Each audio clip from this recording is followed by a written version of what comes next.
اور ہمارے مزاج اللہ معاف کرے بھائی، ہم کہتے ہیں جو چیز ہمارے کام کے نہ ہو جاؤ وہ کسی مولوی صاحب کو دے دو۔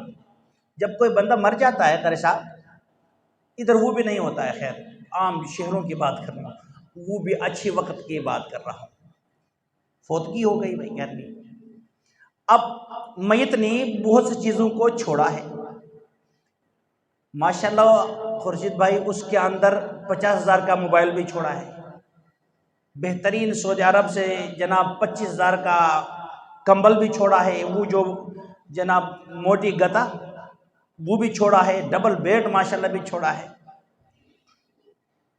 اب کیا کرنا ہے انہوں نے مولوی صاحب کو چکمہ دینا یہاں، اب اس کی استعمال والی چیزوں میں اور بھی چیزیں، پرانے کپڑے بھی ہے، چادر بھی، لیکن وہ ہلکی ہے۔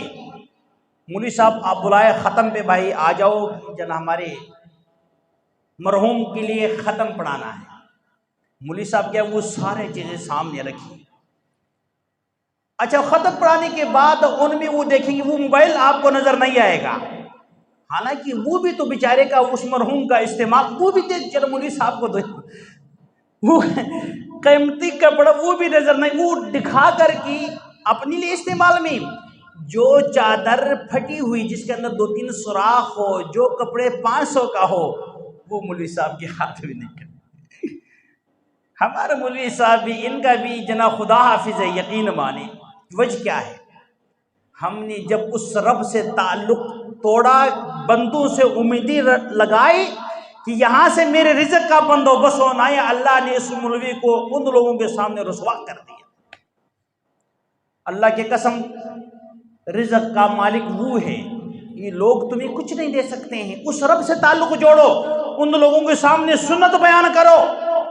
بھائی وہ جو ترک چھوڑا ہے، سب سے پہلے اس کے اوپر حق تو ان کا ورثہ کا ہے۔ اگر آپ نے اپنی طرف سے کوئی من گھڑت سسٹم بنایا ہے تو پھر تو وہ اچھی والا قیمتی چیزیں بھی دے دو نا، وہ تو نہیں دیں گے۔ عرض کر رہا تھا کہ صحابہ کرام کی مزاج یہ تھی، جو سب سے محبوب وہ اللہ کے راستے میں خرچ کرتے تھے۔